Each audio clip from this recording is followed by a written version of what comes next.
no matter how many times we retook them. We even had the same conversation last week, yesterday, and we were even talking about how our lives were falling apart this morning.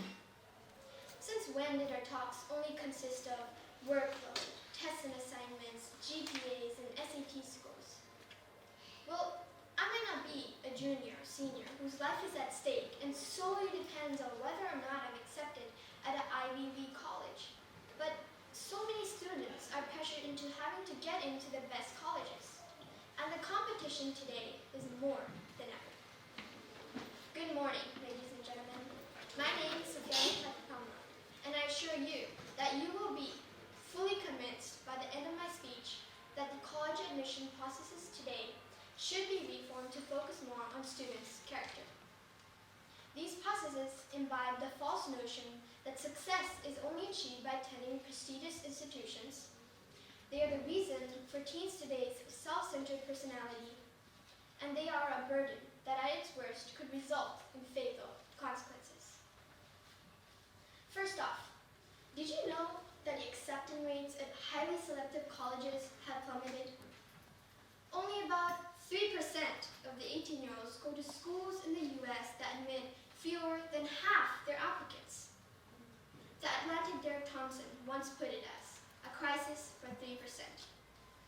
These colleges have recently been so obsessed with enrolling near-perfect, well-rounded students that it tempts teens into a dangerous spiral that sucks the learning out of education.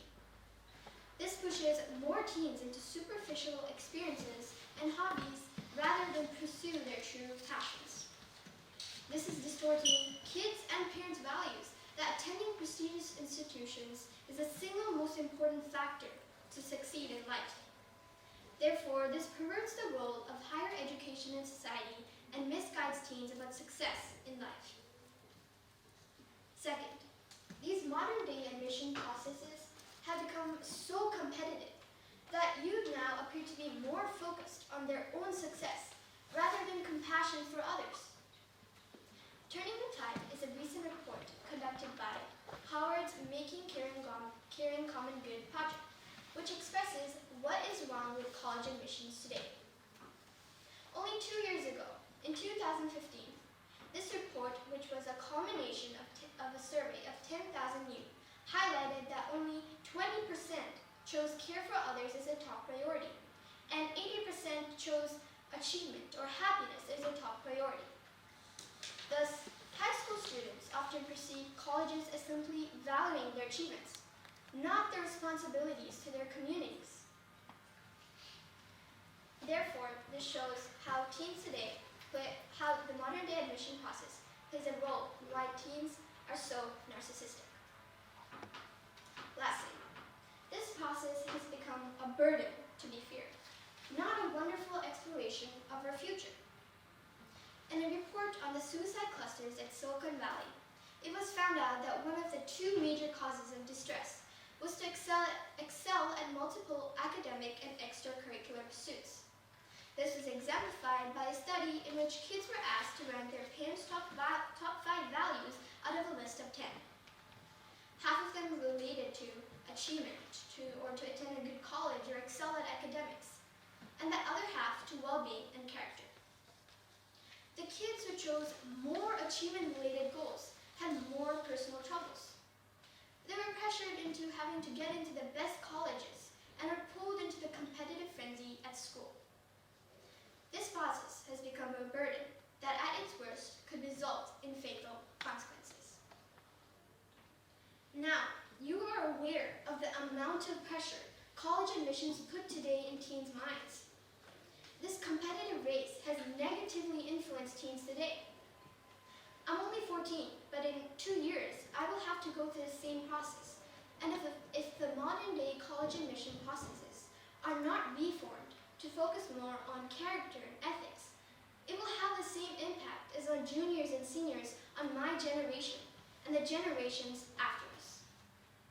People very much think that attending prestigious institutions is the only way to succeed in life.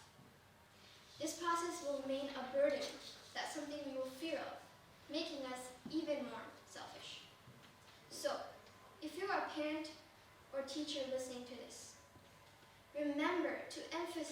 the key to success is not just about attending prestigious institutions. You need to encourage your children and students to pursue their true dreams and ambitions. That it's also about common good, helping others and having compassion for them. That's the key to success, the key to happiness. Thank you.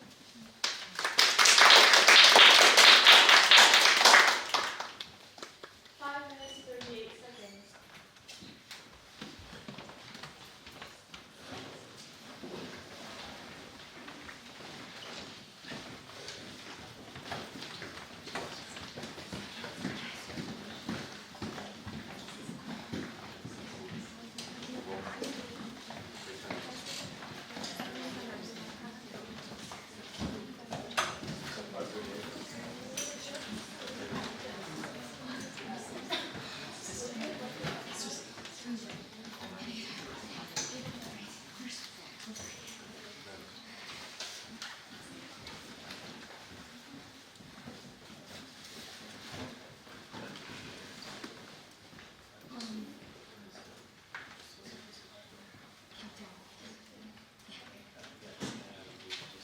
If you've just entered, a reminder to turn off your cell phones, please.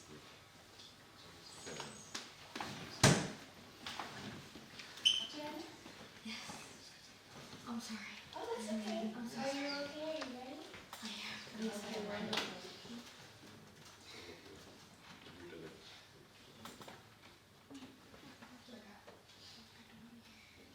The debate between atheists and many atheists, mostly Christians, on the creation of the universe has been going on for as long as we can remember.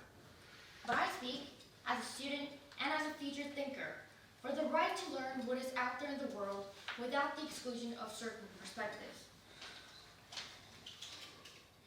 According to James Marsh's theory of adolescent identity development, exploring different things, whatever this may be, is crucial in order for a person to form his or her sense of identity. This is a psychologically healthy development process that should be implemented by schools when it comes to fostering students' academic identities. The function of education is to teach one to think intensively and to think critically. Intelligence plus character. That is the goal of true education, said Martin Luther King Jr. And I agree with King.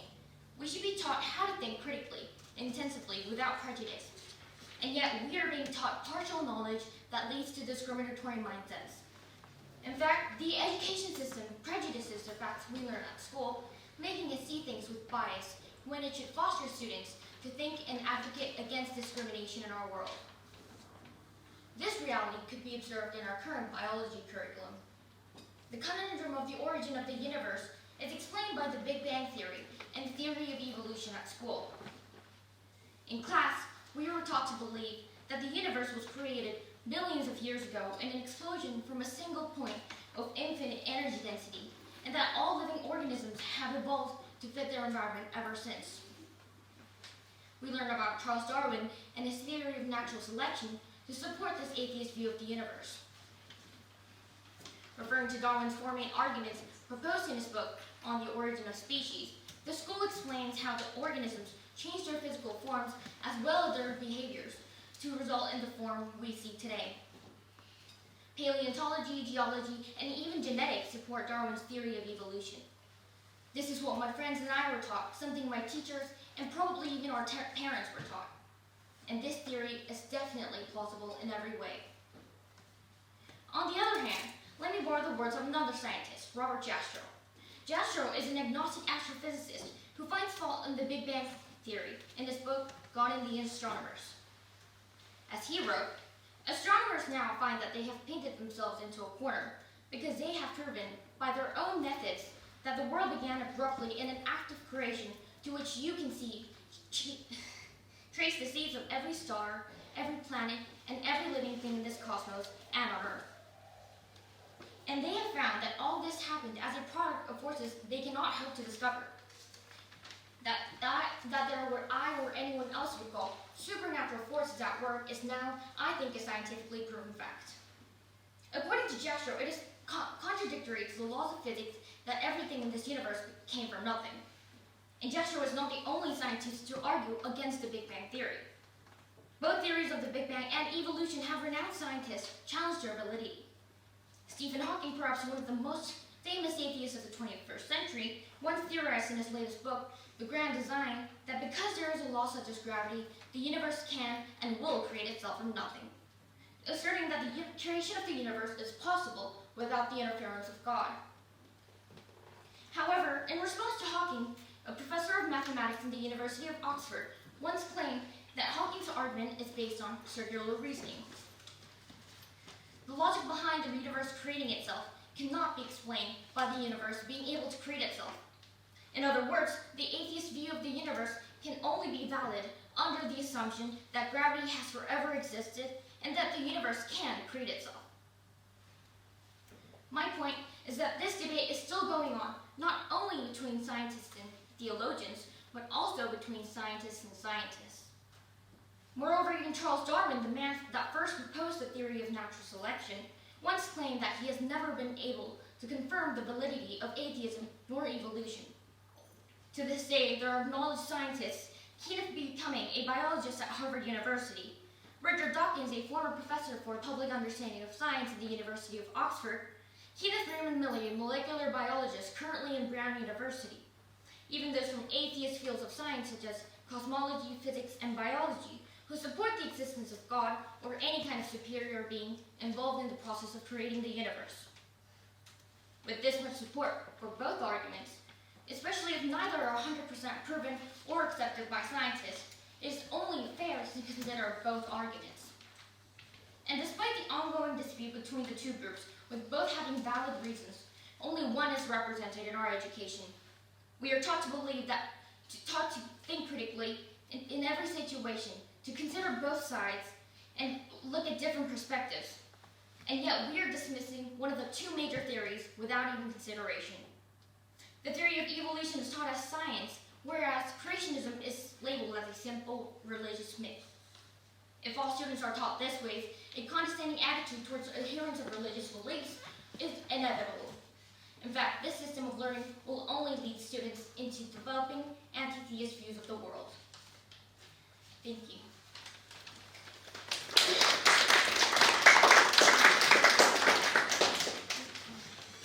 5 minutes, 45 seconds.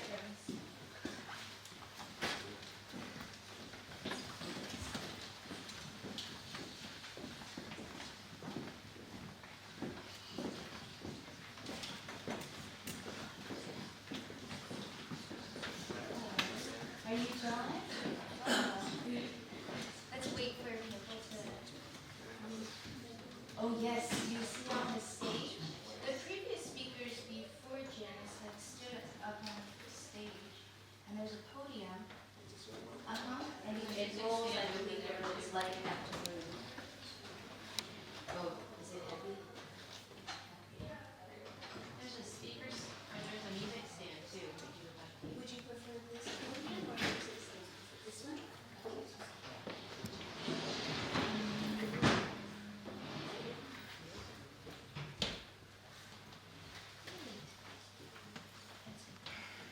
Would you like to have the time cards?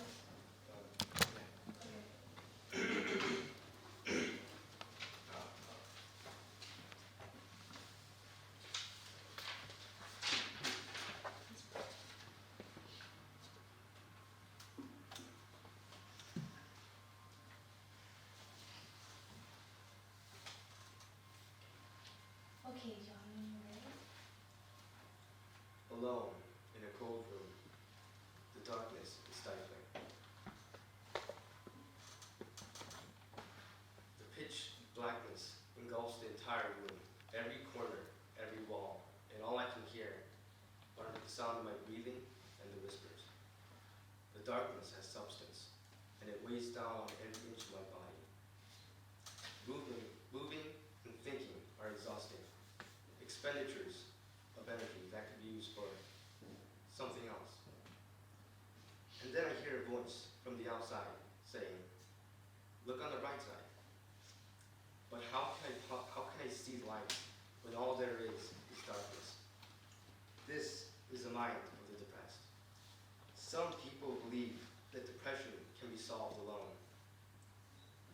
consider it to be a state of mind, so that it's just temporary, so you can just wait it out, and you'll be fine later on. That you don't need continuous help and support, like physical illnesses do. This idea is what underlies advice like think positively. It's all just in your head, and you're just being irrational. So take a step back and try to look at things at another time. It's convenient for us to remain uninvolved because the things that they go through are invisible. So we assume that they're okay. But yeah, really, it's exactly because it's invisible that we need to be involved, to be connected with them.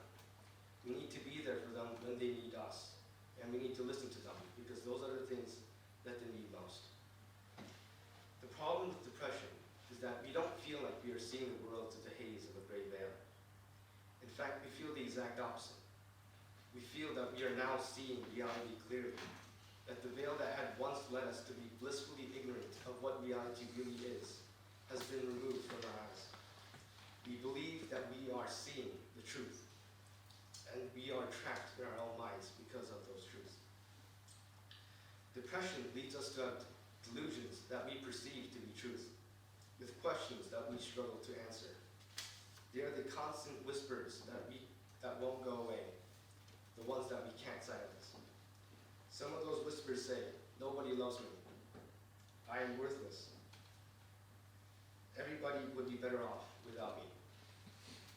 And what is the point of doing anything if we're all going to die in the end? It is with these whispers that we are trapped within our own minds. And those whispers grow louder and louder until they become deafening. When we aren't depressed, you might be able to refute those delusions with little difficulty. But when we are depressed, we are unable to perceive the truths apart from the delusions that surround us. While in depression, you might refute the idea, nobody loves me, but my parents and my friends love me. But then you will swiftly move on to question whether they actually do. You will find and list every possible reason, no matter how irrational, as to why they don't love you. The way they act like they love you, even when they don't, just for their own personal gain. We experience and perceive the world through our mind, and depression warps that world into one that is cold and dark, devoid of all warmth and light. When we are alone, depression is a battle in the mind. We are hopeless. We are trying to fight off our own mind, and the result is inevitable defeat.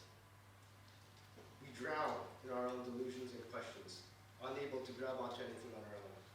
This is why we need someone on the outside, someone else to provide the truths and responses to the delusions and questions that we hold. When they say, nobody loves me, although you can't vouch for someone else, you can say that you love them and that you care for them. Depression is seeing a reality and a truth that lies. So this is why it is almost impossible to get through depression alone. We need to reach out, ask, and listen to them. A voice from the outside that says, I'm here for you, and I'm here to listen, can bring the warmth of 1,000 suns and be the sliver of light that can break through the darkness. Depression isn't something that we can get through alone. It's only when we are all together that we can pull through. You must hold the ones that we love close. No. You must hold them even closer, because depression will try to pull them away from us. And we mustn't let it succeed. Thank you.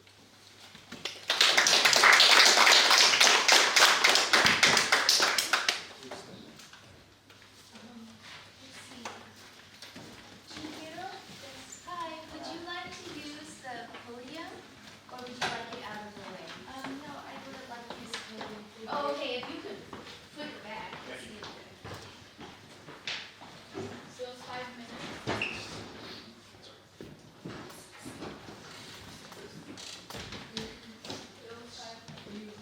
Wherever you feel more comfortable. Would you like this microphone? Oh, yes, thank you.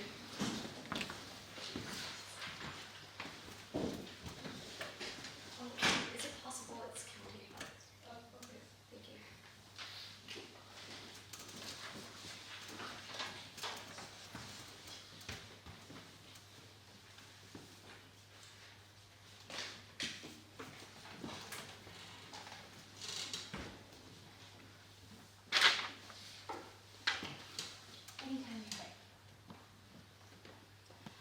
geography, political sciences, sociology, economics. All these different fields have work at one similar trait. They are connected to the subject of social studies. In many international schools around the world, social studies is a mandatory course for only 2 years. However, 2 years of social studies is not enough for one high school student. In fact, I believe that social studies should be at least a mandatory 3-year course, not just 2. This subject not only teaches students skills are needed throughout the rest of your life. Social studies can also be used in other subjects, such as science, and can save the world, literally. Therefore, social studies should be mandatory for at least 3 years in high school, not just 2. First of all, social studies helps to build critical skills needed throughout your entire life. Sometimes the content of the class is not the most important thing being learned. Social studies teaches students how to research efficiently and how to cover big topics in a small amount of words. Social studies also helps to develop the skills of media literacy. Media literacy is your ability to assess, to analyze, to evaluate, and to create media found in magazines, television, and more. People need to have good media literacy skills in order to take in information on a daily basis. So, to put these skills in the context of a social studies classroom, it might seem useless to be researching about the Aztecs, but by writing a presentation on this civilization, you're able to take in information from different sources of media, such as videos and websites, and you're able to talk about an entire civilization in a short and concise presentation. These skills can not only be used in high school social studies, but also in your other subjects and your future careers. Second, social studies is needed now more than ever. In our ever-progressing world, STEM is receiving more and more attention. STEM is the research of S, science, T, technology, E, engineering, and M, mathematics. Many high school students want to take as many sciences as possible, as well as the mandatory math and the mandatory English, that they decide to drop off social studies in their 3rd year. However, social studies is actually very, very important to those who are trying to enter fields such as STEM. This is because many science and social studies fields often overlap with each other, such as how math is directly connected to economics, or how ethics is directly connected to biology. Scientists will have to consider both subjects while conducting research. If social studies is at a 3-year mandatory course in high school, students will be able to learn how to tackle these difficult issues and use it in other subjects, such as science. Last but not least, social studies can be used to save the world. This is because many social studies related jobs often help to resolve the Sustainable Development Goals. These goals are made by the United Nations, and they help to stop poverty, to end sexual discrimination, and make the world a better place. An example of a job that helps to resolve these goals is a demographer. A demographer looks at the development and the populations of many countries in the world. And by analyzing data from the past, they're able to predict what is going to happen in the future. And they can also find ways to solve it, to make it even better. Studies made by demographers can also help to raise awareness for citizens by informing them about what is happening in the world and what will happen if we don't do something about it. A beneficial job indeed. A demographer's job is just one example of how beneficial it is to have a job that is related to social studies. More people need to know about work like this, work that will make the world a better place. If social studies is a 3-year mandatory course in high school, more students will be aware about what is happening in the world and hopefully pursue social studies in the future to save it. Developing skills needed throughout your entire life. using social studies in other subjects, such as science. Saving the world. These 3 points are just some examples of how beneficial it is to have social studies as a 3-year mandatory course in high school. Therefore, I strongly believe that every single high school student should graduate with 3 years of social studies. Thank you.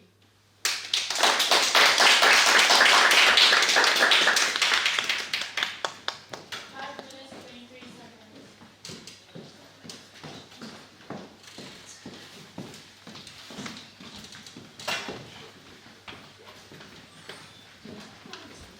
You can go where you feel most comfortable.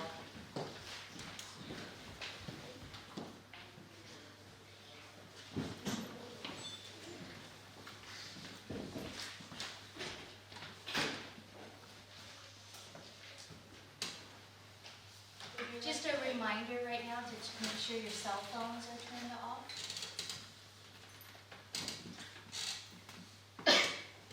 Did you ask about the time cards? I didn't hear. I'm sorry. Thank you. Are you ready? Great. Like a girl is a simple phrase transformed into an insult, and I hate it. No, I detest it. I don't even get why like a girl added to any sort of action immediately means weakness. Because frankly, I can name so many girls in my school alone whom I know are capable of anything, and some are sitting in the audience right now. Honestly, you can easily hurt a boy's ego by saying that he does something like a girl, and you can easily hurt a girl's feelings by using the same phrase. Because for the boy, masculinity is defined by how well you can throw a ball, and for the girl, being a girl just isn't good enough. I want you to consider the number of phrases that degrade girls or their abilities compared to the phrases or sayings that make men seem like gods. Such attitudes are practically integrated into our language at this point. Therefore, my aim in this speech is to convince you to at least lessen your use of such phrases by making you aware of their implications. What do you imagine when you hear the phrase, throw like a girl? I've seen a video where they told both young girls and boys to throw, swim, and run like a girl. The girls look normal, throwing, running, air swimming as they would, while the little boys performed the actions as if they were absolutely incapable of throwing, running, and swimming.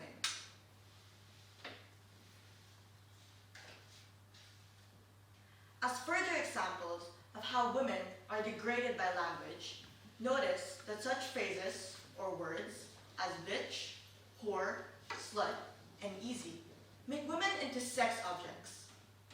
Even when the phrase like a girl is used with the intention of paying a compliment, it generally refers to household chores or whether or not she is fashionable. So women are confined to these roles: sex objects, housewives, or fashion models. Consider how the expectations about these roles affects the possible compliment, you're really smart or intelligent. It is often followed by, for a girl. When you say to a boy, you're really smart for a boy, it's not automatically offensive. But when someone says, you're really smart for a girl, it denigrates both the girl and all females. When this phrase is spoken to a girl, it is like saying, yeah, you're still stupid, but compared to every other girl, you're not that stupid. But it should simply be, wow, you're smart. End of discussion. How about the phrase, you're strong for a girl? Now, I understand that our bodies are different and that physically men are stronger than women naturally, but what about mentally? It has already been scientifically proven that women are faster at carrying out math calculations. It's as though people just can't admit that women can be better than men in something. Except perhaps in a crying competition, because apparently when men cry, they cry like a girl. It often seems to be assumed that being a man is the only way you can accomplish things. Be a man communicates strength and courage. When you say do it like a man or think like a man, it is a way to encourage someone, regardless of their gender, to do something successfully. And mothers and fathers will often say it to their sons. Particularly in sports, people use such phrases to boys all the time, and it's damaging to everyone for many reasons. First of all, it encourages the mindset that girls are inherently weak and bad at sports, which is ridiculous. Secondly, attempting to motivate young boys by insulting young girls is total bull. Lastly, comments like these pressure boys to be good at sports, whether they want to be or not, as if being fast, strong, or good at hitting people is what masculinity is all about. In contrast, you never really hear mothers or fathers telling their daughters to be a woman. No one ever says, do it like a girl, or act like a girl, or think like a girl. Because in a way, such a phrase has become a symbol of mockery or an insult that communicates weakness. So I guess that's why young boys think that if they're weak, they're like girls. But everyone has their own strengths, regardless of gender. No one is weaker because they're a woman. No one is stronger because they're a man. No man is a girl because they cry. And no woman is going to be stronger by acting like a man. So can you really tell me what's so wrong about being like a girl? I want to say, yes, I kick like a girl, I swim like a girl, I run like a girl, I talk like a girl, I dress like a girl, because I am a girl. That's nothing that I should be ashamed of. That's nothing any girl should be ashamed of. I can name so many girls in my school alone whom I know are capable of anything. So frankly, being a girl is something to be proud of. And being told that you are like a girl, whichever gender you are, is not something to be insulted or offended by. So the next time someone says, you're such a girl, or you're doing that like a girl, just smile, say thank you, because that line is nothing but a compliment. Thank you.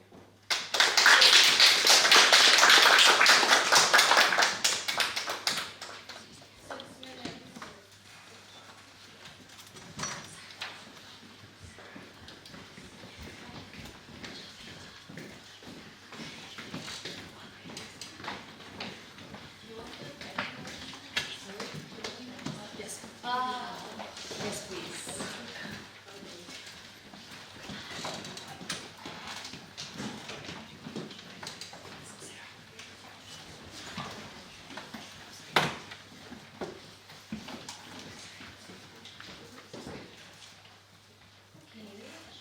A reminder to turn off your cell phones, please. You are Sarah? Yes. Alright. Whenever you're ready, Sarah. Yeah. 2017 is all about Snapchat. At school, my friends depend completely on the application to know what everyone else is doing at all times. Even during lunch, my friends are so busy watching my stories, texting their friends, that they don't even bother to look up from their screens. This Snapchat deformity in our lifestyle is stopping us from relating to the world and interacting with reality. Good afternoon, ladies and gentlemen. My name is Sarah Atanasio, and I'm here to convince you why you should quit Snapchat. I'll be presenting my premises through 3 negative effects that Snapchat can have on a user. 1. Snapchat promotes a false sense of privacy. 2. Through Snapchat, one might lose the true meaning of a relationship. 3. Snapchat is a waste of time. Snapchat is a mobile application that allows users to take videos and pictures that self-destruct after a few seconds. It was only established 6 years ago, and as of now, it has loads of new features that allow users to maximize their Snapchat experience.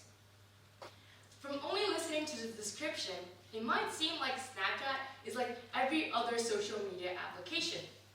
However, the unique features of Snapchat make it a serious threat to our lives.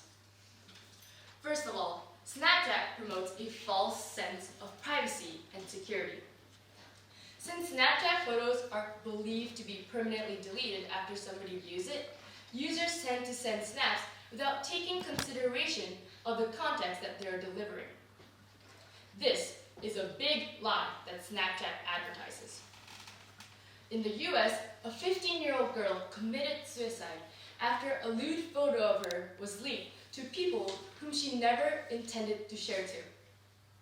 Screenshots are commonly used amongst all Snapchat users, and it defies the whole purpose of Snapchat. Perceived privacy is a serious threat to Snapchat users, where we are always exposing our lives to other people when we believe that we are not sharing to. My second point is, through Snapchat, users are encouraged to define their friendship with numbers. An example is while using the Snapchat streak system, where the number of consecutive days with a friend appears beside their name. Frequently, my friend dreams nightmares about when she opens up her Snapchat account, all her streaks are dead. As of now, as far as I know, my friend has maintains streaks with nearly 70 people, and she claims that she never even talks to most of them. In reality, streaks do not express your relationship in any way, because we only send blank screens written S on it, only for the sake of keeping the streak alive. Lastly, using Snapchat means losing your time significantly. According to Business Insider, Snapchat consumes 800 hours of video per second, which is like watching every episode of Game of Thrones 13 times per second. Only from this information, we are able to notice the excessive amount of time users of all ages invest on Snapchat. The fact that all posts vanish within a 24-hour period just intensifies the thought of not trying to miss out on anything. In addition, Business of Apps states that evenings are prime time for Snapchat users, meaning that we are prone to giving up our time to have a good night's sleep. I often hear people say, "Oh, sleep is for the weak." But then, according to WebMD.com, lack of sleep doubles the risk of death from cardiovascular diseases. In all means, using Snapchat means you're taking one step closer to death. I bet some of you are still unsure whether you should quit Snapchat since all your friends are on the application. Yet, more than half of Snapchat users are also on other platforms such as Instagram or Facebook. So even if you quit Snapchat, you're still able to connect with your closest friends on other social media applications. Also, have you noticed that Snapchat and other social media applications have identical features? Both Instagram and Facebook have a texting tool, the My Story function, and even those filters that we are all addicted to. In conclusion, Snapchat is losing its value as a social media application. Are you finally aware of the consequences that you will receive if you continue to use Snapchat? Many of us are socially compelled to continue using Snapchat. However, it is evident that if you quit Snapchat, not only are you set free from all the pressure, but it is definitely a rewarding experience, as you will be able to explore with the time you have on hand and physically connect with real-world friends. As I have listed out these concerning effects, let's say goodbye to Snapchat and experience the world ASAP. Thank you.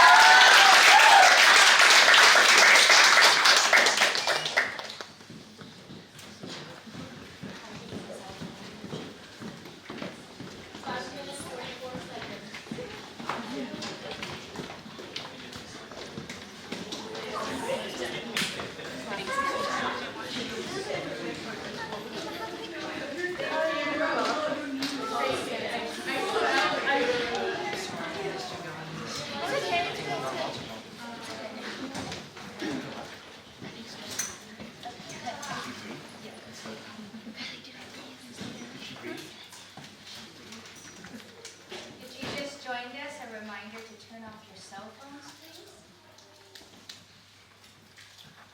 When you're carried.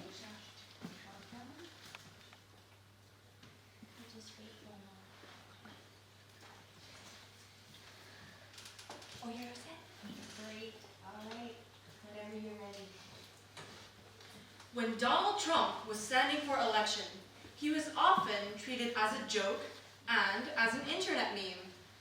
We did not expect that he would last through and beyond the election. And look where we are now with President Donald Trump. He is leading the largest and most powerful economy, as measured by GDP, in the world. And he has his finger on the button of massive atomic bombs, which could potentially destroy the world. Maybe the problem is that he wasn't and isn't taken seriously enough by many. I will argue that people, and that includes all of you, neglect to take politics and politicians seriously. There will be disastrous outcomes. And I further argue that people, especially young people, and particularly teenagers, who are facing a worrying future, could be the force that will compel adults to pay more attention to issues. Oftentimes, adults imply that I will not and cannot understand issues because I have not studied them enough or lack experience. Nonetheless, many teenagers are more able than their seniors to express their opinions. This is especially true in Japan. Japanese adults tend to be too careful and unwilling to express their opinions. But maybe that's just my parents. The tradition of respect for the elderly seems to inhibit young people from vocalizing. But I think that we can keep respecting them while we tell them what we think, debate with them, and even argue with them about important issues. Admittedly, I and other teenagers do not have much knowledge of the past. However, our use of social media is making us more aware and more assertive. We do have to be careful though, because facts from social media are not always true, and there can be fake news, such as The Onion, which apparently is America's finest news source. It is actually comedy, but dismayingly, some people can be tricked into thinking its news stories are accurate. But by treating sources skeptically and by using a variety of sources, I consider that I can and I will develop an informed and balanced opinion. There are personalities, not just celebrities, on social media who express their opinions well and help us develop our own. Many of them are young. Rowan Blanchard, despite being a teenager, and Emma Watson, whom you may have remembered as a child in the Harry Potter films, have used their platforms to promote feminism in a very informed and clever way. I am glad to admit that there are also older personalities who are taking a stand, such as Ellen DeGeneres and Meryl Streep. Incidentally, you may have noticed that the opinion formers that I have cited are all women. But even now, men are dominating politics and opinion forming. However, the emergence of young women in social media implies that they could take a leading role in the future. By contrast, many adults' news sources come solely from TV, for example, from Fox News, and traditional newspapers. It seems to me that if an adult tells me that I don't understand an issue and that I need to study it more, or go back to school, or you should read about it, I could retort that their knowledge is inadequate. In particular, I argue that people have not taken Trump and his sparring partner, Supreme Leader Kim Jong-un, seriously enough. Perhaps it is the responsibility of those of us who are worried and the young to stand out and express our opinions.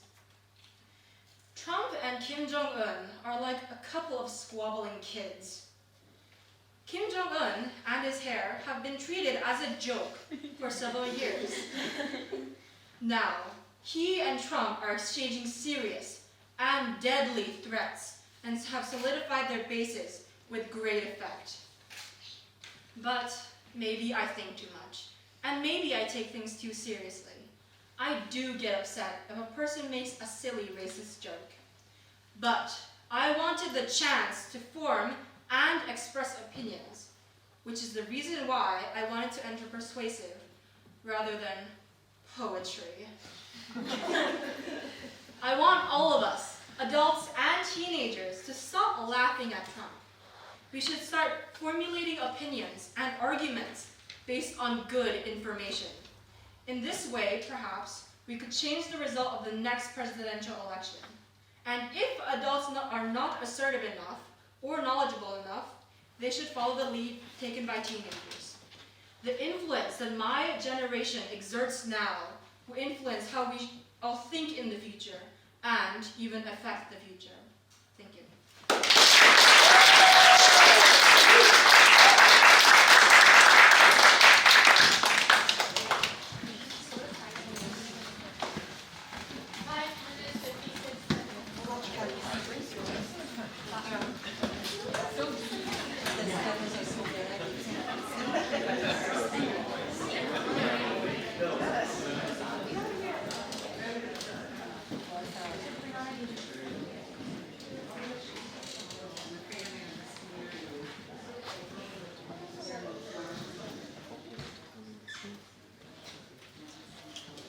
Are you Samhyun? Yes.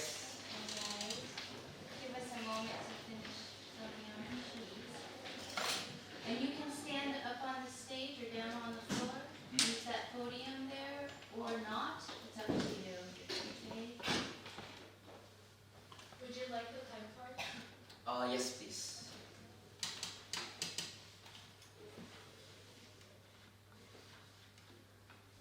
Come here, sir. It's okay. $1.5 trillion in debt.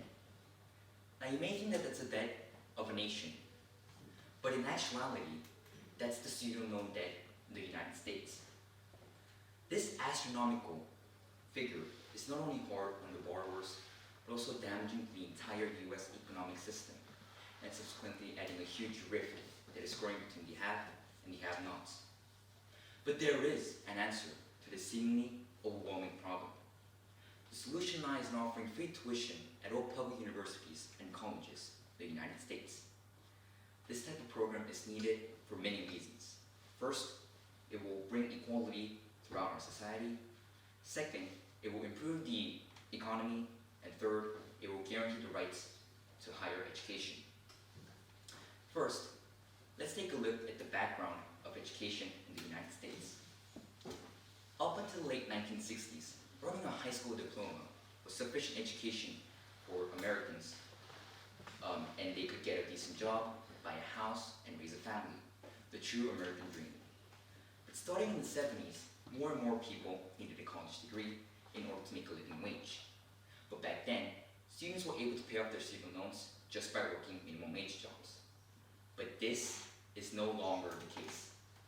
By 2020, 65% of all jobs will require a college degree. But attending college is not a realistic option for many Americans due to the extreme rise in tuition prices. Let's take a look at the University of California as one example. In 1975, annual tuitions were at $603. In 2017, tuitions are now priced at $14,000. This is a 2,000% increase. These exponential, unbalanced increases are only looking to get worse under the current system. But why, you may ask, is it the government's role to intervene? First of all, education is and should remain as basic right for all human beings. This is why every child in the United States is guaranteed a free education from kindergarten to 12th grade. But now students are scrutinized over their financial status. We no longer live in the 60s where a high school diploma was sufficient education. As I mentioned before, more and more jobs are requiring college degrees. And to meet these needs, free tuition must be extended for 4 more years. education is a right, not a privilege. Second, making education free will benefit the entire US economy. According to the Center of American Progress, the free tuition program will increase the amount of competent workers, leading to higher wages. But, moreover, poverty rates will also decrease as employment rates rise. And not only that, but countries with higher rates of education tends to have higher levels of innovation and productivity growth. But if people cannot afford college and can't find adequate employment, the US will not be able to compete under a highly competitive global economy.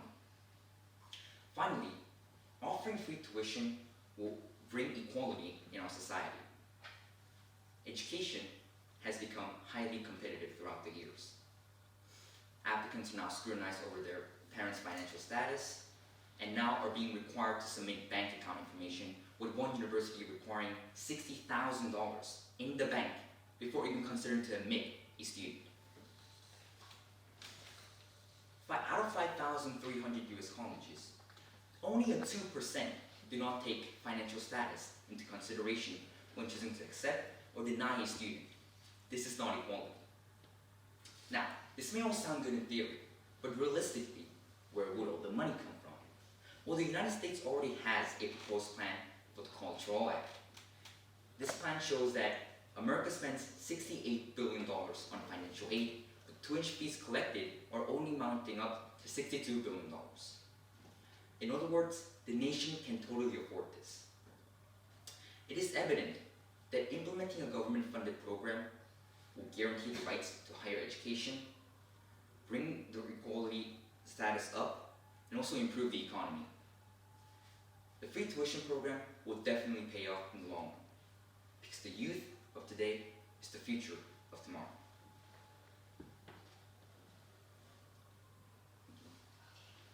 Thank you so much.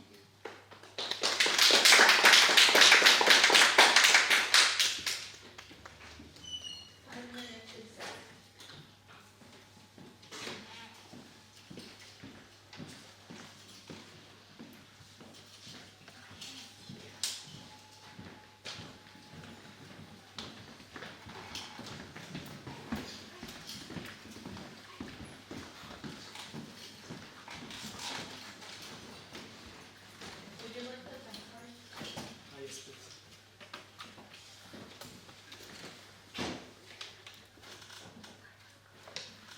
Okay, Leo.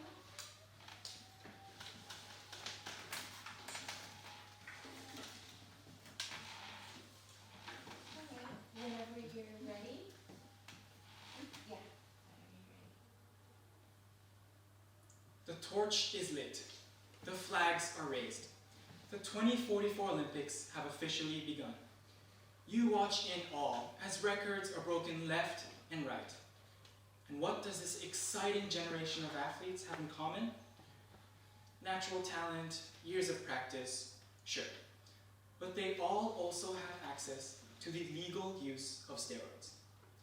That's right, the future of sports, of athletic evolution, lies in the very drug that we love to hate.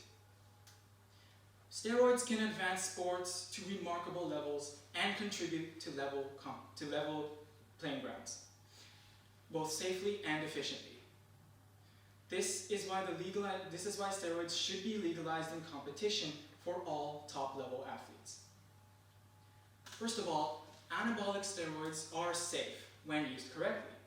Although the media depicts them as dangerous drugs, those scary side effects, in reality, are triggered only by severe overusage.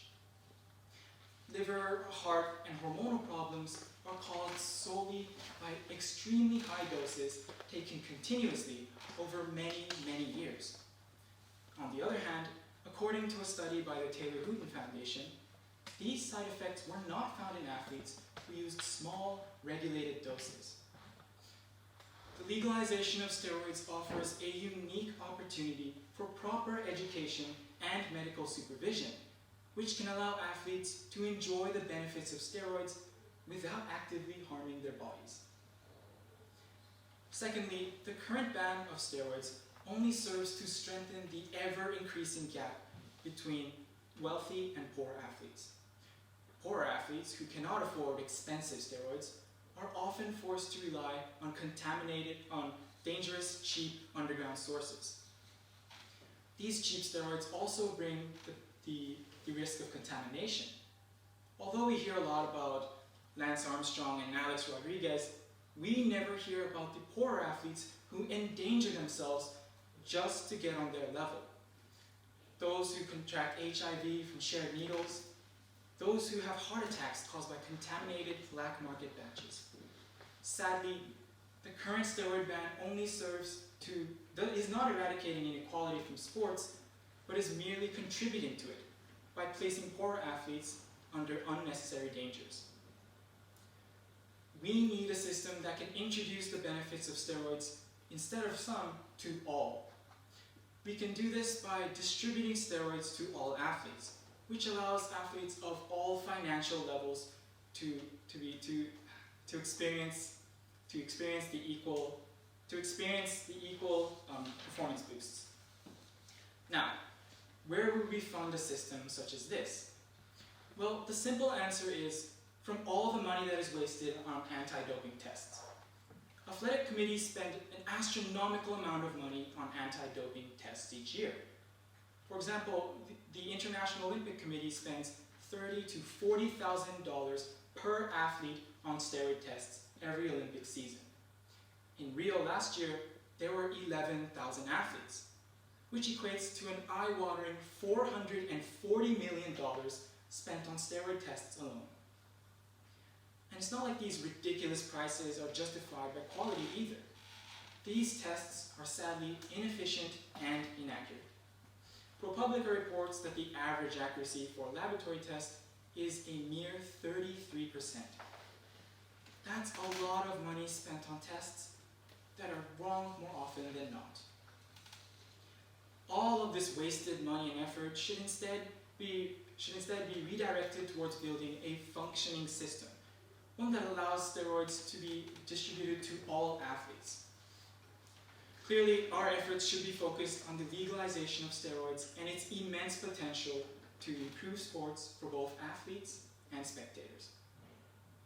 Finally, let's face it, the legal use of steroids will elevate athletic standards, making sports even more exciting and riveting for us all. Athletes will perform at higher levels and will accomplish unimaginable feats. This is what spectators, including myself, want to see the most. More home runs, faster sprinters, stronger quarterbacks, and new world records. Besides, the evolution of sports has always relied on technology, whether it was the original running shoe or the high-tech gadgets and gizmos that we see today. Athletes have always welcomed help. And right now, there is no greater help than the legalization of steroids. After all, who doesn't want to see their favorite athletes performing at their absolute best? In the end, there are two ways to make sports fair. One is to return to primitive ways. No more technology, no more partiality. And to continue to ignore these issues of misinformation and inequality that I've outlined. Or two, we can embrace and promote the technologies that have allowed athletes to evolve, break records, and keep us captivated. With proper education, distribution, and regulation, the legalization of steroids can dramatically reduce dangers that current users face, contribute to level playing fields, and most importantly, give us all an exciting new era of competition.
1962, a great man was immortalized by his words. We choose to go to the moon. The moment President of the United States, John F. Kennedy, uttered these timeless words, the American race to the moon began and ushered in a new age of technological development and a new excitement for the exploration of worlds beyond our own. NASA, or the National Aeronautics and Space Administration, is a United States government agency designed to oversee space-based activities. With proper funding, NASA has been able to create numerous technical marvels over the past few years. 3D printing, a marvel of modern technology, was developed by NASA to help them develop the International Space Station. Numerous other technologies have begun the creation path, such as carbon nanotubes, which are extremely small chains of carbon atoms that could prove to be extremely durable and could help make buildings on Earth and in space far safer than before. NASA has developed modern-day firefighting suits, as well as developed the ability to create artificial limbs for amputees. NASA has even had a hand in ensuring that the future generations are well nourished with the development of enriched baby food. During 1969, when NASA received its highest amount of budget funding, at around 4.5% of the national budget, NASA received a total of $6 billion, and when adjusted for inflation, is around $44 billion today. Currently, NASA receives a total of $18 billion a year, which is only around 0.5% of the national budget. The amount NASA receives now shows exactly how much, or should I say, how little, the United States government truly cares about NASA in the modern times. And it is an outrage to see such a beautiful agency become tarnished over time. By increasing the budget from around 0.5% to say 1%, NASA's funds would be single-handedly doubled in such a small increase, and it would have a meager effect on the economy. It is impossible to say that the economy will be negatively affected by increasing their funds, as their funds over 40 years ago were far larger than they are currently. This is also due to the development of new jobs that are specialized for people in the industry, such as creating new space developments and rockets, which are extremely delicate and intricate.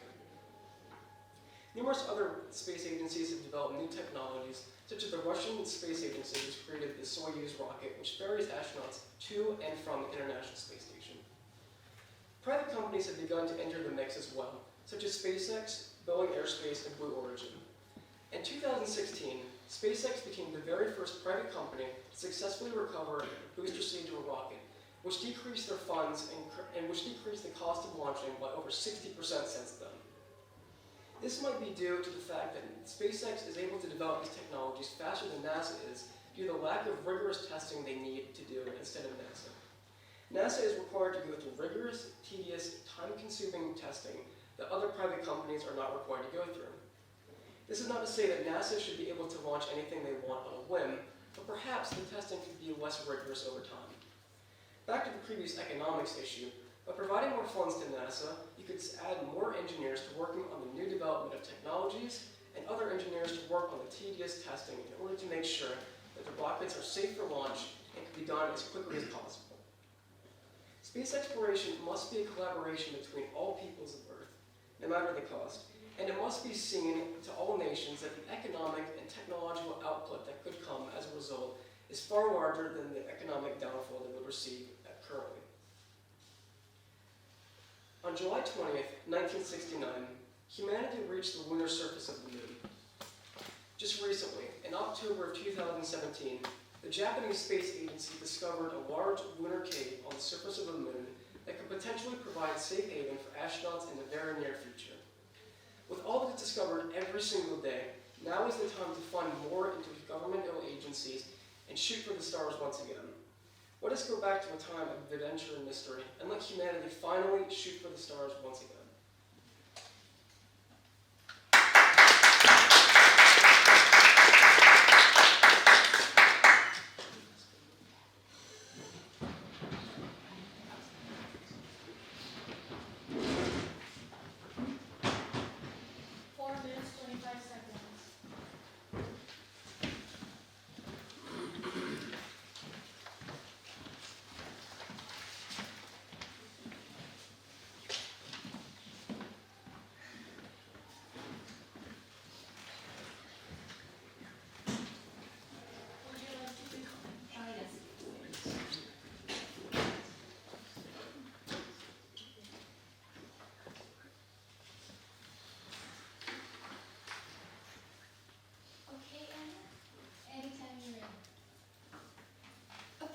ago, my speech coach set a deadline for me to pick a topic for this competition. It was the night before the due date, and I hadn't decided. I procrastinated, as I always do, and was paying the price for it. All sorts of ideas were swirling in my head, and I couldn't decide. But that gave me an idea. What if this procrastination leads me to an amazing speech? That this time I was using to contemplate and form connections in my head was one of the most productive things I could do. The fact that I'm here now to deliver my procrastination-induced, creative, and persuasive speech will prove my point. We're often taught that procrastination is bad, that we should finish tasks as soon as we're assigned them. If we don't finish our homework in time, teachers often assume that we're engaged in the monkey business of procrastination. However, history contradicts this way of thinking. In ancient Egypt, procrastination was considered waiting for the right time, and the ancient Greeks and Romans cherished procrastination as sage leaders would sit around and do little. Incredible figures throughout history have been procrastinators as well. Martin Luther King Jr.'s iconic I Have a Dream speech and Lincoln's Gettysburg Address were both edited until the last minute. In addition, Leonardo da Vinci was another famous procrastinator. He only finished The Last Supper because his patron, the Duke of Milan, literally threatened to cut off his funds. In addition, it took him 16 years to finish the Mona Lisa, not because it was technically difficult, but because he kept doodling. Yes, doodling in his now famous notebooks instead. The time he was getting diverted from his work was actually time he was dedicating to the study and experimentation of light and optics, ultimately making his artwork even better. So what do all of these people have in common? They all procrastinated and as a result came up with innovative, creative ideas that would forever remain a part of history. This was by no fluke. Research shows that we become better creative thinkers as a result of procrastination. Adam Grant, a renowned psychologist and professor at the Wharton School of Business, emphasizes the benefits of procrastination in his New York Times article called Why I Taught Myself to Procrastinate. He argues that our initial ideas are usually the most conventional, and that by procrastinating, we give our minds the freedom to wander upon wonderful and unexpected ideas. In addition, the University of Wisconsin-Madison conducted an experiment where two groups, one that procrastinated and another that didn't, were told to submit business ideas. The procrastinators' business ideas were rated 28% more creative than their non-procrastinating counterparts. This phenomenon is nothing of the past. It's applicable today. Both personal accounts and advanced research show that procrastination enhances creativity, promotes innovation, and ultimately pushes society forwards. However, if you do intentionally procrastinate, it might feel funny at first. You might have butterflies or maybe even stronger waves of anxiety. However, Kelly McGonigal, a health psychologist at Stanford University, believes in utilizing this stress as a tool that allows us to learn. She wants the anxiety of a looming deadline to be seen as excitement to finish the task. She's conducted research that shows that this positive stress actually triggers a psychological response in our body that causes us to step up, focus, and execute top performances. In conclusion, there's a sweet spot between doing things too early without creative capacity and doing things too late in a state of panic. I think I found that sweet spot. To close my procrastination-induced, creative, and persuasive speech, I'd like to turn back to Professor Grant from Wharton. Who knew that coming from an institution of serious business like Wharton would be the following quote about what some teachers like to call monkey business. If you're a procrastinator, the next time you're wallowing in the dark playground of guilt and self-hatred over your failure to start a task, just remember that the right kind of procrastination might make you more creative.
Did you know that what you're eating could possibly be killing you? Well, that's what some people tend to think. Yes, today I'll be discussing the topic of GMO, or genetically modified organism. It's any food that's produced from an organism whose DNA has been altered through the methods of genetic engineering. This specific method of injecting DNA of one species into another species is often misunderstood. There's some good aspects of GMO that are also neglected. So in the following few minutes that I have, I'd like to defend GMO and argue how it can positively affect the environment. Let me get something straight. Genetic engineering is only one of the various methods to alter GMO. Other methods include mutagenesis, hybridization, and artificial selection, which is basically the human interference of the breeding of species. This brings me to my first point. Everything that we buy or consume from grocery stores are in some shape or form altered in DNA. Take, for example, the cow. The cow is a domesticated animal. You can't find cows in the wild. Scientists have found traces of humans growing cattle that go back to thousands of years ago. So our ancestors have chosen specific species and breeded them over many generations to create the specimen that we now know as the cow. So everything that we get from the cow, like meat and milk, are coming from a species that was genetically altered to do so through the method of artificial selection. Now, this same concept applies to many of the vegetables and fruits that we consume from grocery stores. That's why they're so drastically different from their wild counterparts. So, how does this apply to GMO? Well, if you're able to consume all these foods that are genetically altered through other methods, then what's wrong with eating GMOs? At the end, all these methods serve the same purpose, and that is to genetically alter crops for the good. And so it just doesn't make any sense to separate GMO from the other methods. Perhaps there's a reason why we separate them. Maybe it's dangerous. This brings me to my second point. Crops can be genetically engineered to be poisonous. This can harm us, right? Well, not really. Specific toxins only affect specific species. For example, the BT crop. It was specifically engineered to harm specific bugs, but under human consumption, it's totally safe. It's like chocolate.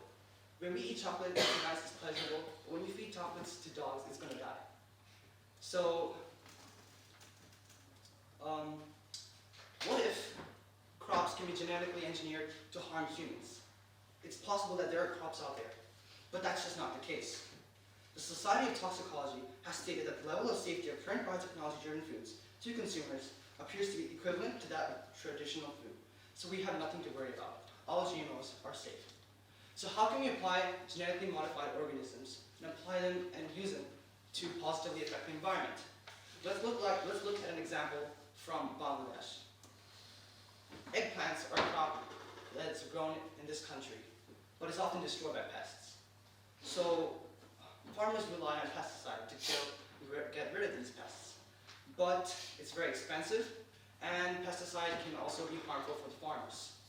So what scientists decided to do was they decided to create a genetically modified eggplant that contains the pesticide.